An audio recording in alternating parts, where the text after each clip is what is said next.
Buksan po natin ating Biblia sa Matthew chapter 5 verses 1 to 12.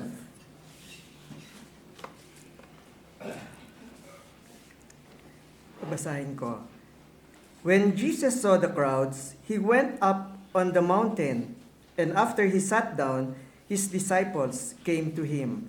He opened his mouth and began to teach them, saying, "Blessed are the poor in spirit, for theirs is the kingdom of heaven. Blessed are those who mourn, for they shall be comforted. Blessed are the gentle, for they shall inherit the earth. Blessed are those who hunger and thirst for righteousness, for they shall be satisfied. Blessed are the merciful, for they shall receive mercy. Blessed are the pure in heart, for they shall see God. Blessed are the peacemaker, for they shall be called sons of God. Blessed are those who have been persecuted for the sake of righteousness, for theirs is the kingdom of heaven.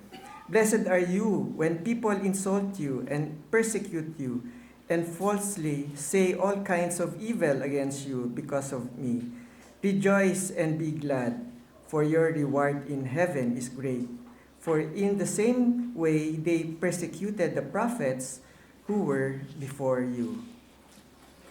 So sabi nga sa verse 2, binuka ng Panginoon Jesus ang kanyang bibig at tinuruan sila. Buksan din natin ang ating puso pag narinig natin ang kanyang salita.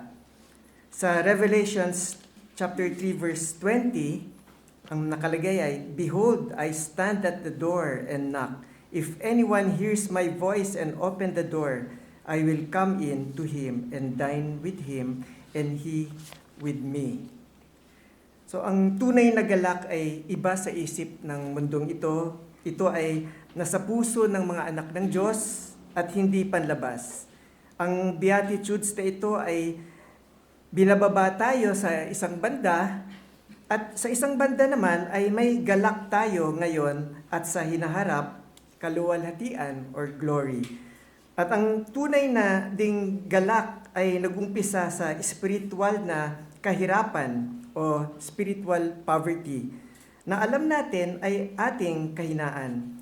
Kaya natagpuan tayo ni Kristo at nakita natin na tayo ay makasalanan at lumapit kay Kristo para sa kaligtasan. Bilang Kristiyano o nakakilala sa Diyos, ito ay dapat natin i-develop, mapagkumbaba tulad din ng ating Panginoon Hesukristo.